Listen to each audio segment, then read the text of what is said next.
Hi friends, welcome to Guduri home. ఈరోజు ఛానల్లో గోరుచిక్కుడు masala curry ఎలా చేయాలో చూపిస్తున్నాను చూడండి. దానికోసమని ముందుగా మసాలా ప్రిపేర్ చేసుకోవాలి. మసాలాకి పల్లీలు, గుప్పడి పల్లీలు తీసుకోవాలి. వాటిని లో ఫ్లేమ్లో పెట్టుకొని వేయించుకోవాలి. పల్లీలు వేగాక అందులోనే అదే ప్యాన్లో కొబ్బరి ముక్కలు, ఎండు కొబ్బరి ముక్కలు, అలాగే 2 లవంగాలు, యాలకులు వేసి ఫ్రై చేసుకోవాలి. అలాగే కారానికి సరిపడా పచ్చిమిర్చి ఎండుమిర్చి ఒక 10 తీసుకుంటే సరిపోతుంది. నేను కొంచెం పావు కిలోకి ఎక్కువగా గోరుచిక్కుడు తీసుకున్నాను. దానికి తగ్గట్టు తీసుకొని ఫ్రై చేసుకోవాలి. అలాగే కొద్దిగా మెంతులు వేయాలి.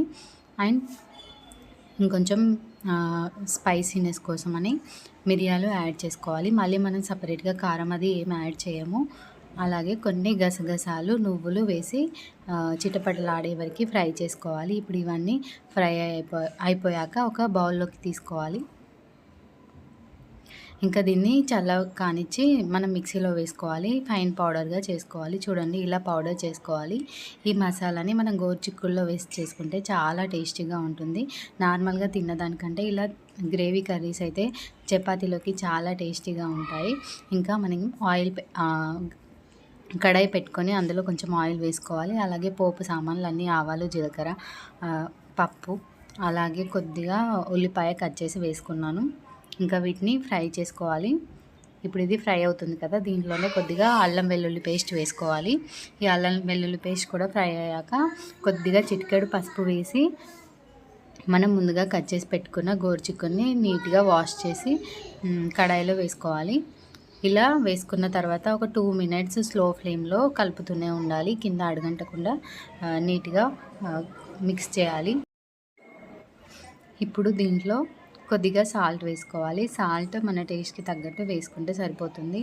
ఇలా ముందుగా సాల్ట్ వేయడం వల్ల గోరుచిక్కుడు తొందరగా ఉడుకుతుంది. అలాగే మన ముక్కలకి కూడా కొంచెం ఉప్పు పడుతుంది. దానికోసమని ఇలా చూడండి, కొద్దిగా కుక్ అయిపోయింది కదా, కలర్ చేంజ్ తెలుస్తుంది కదా.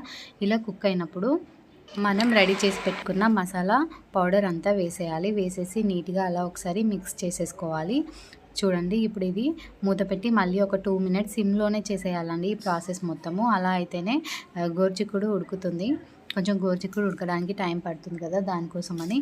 ఇంకా ఇప్పుడు కొద్దిగా వాటర్ వేసేసి అంతా ఒకసారి మిక్స్ చేసేసుకోవాలండి. ఇంకా ఇందులో మనం కారం అయితే అసలు వేయలేదు. ముందుగా మనం ఎండుమిర్చి వేసాం కదా, అదేనండి. ఇంకా ఫైనల్గా వచ్చేసి మసాలా పొడి యాడ్ చేసుకోవాలి.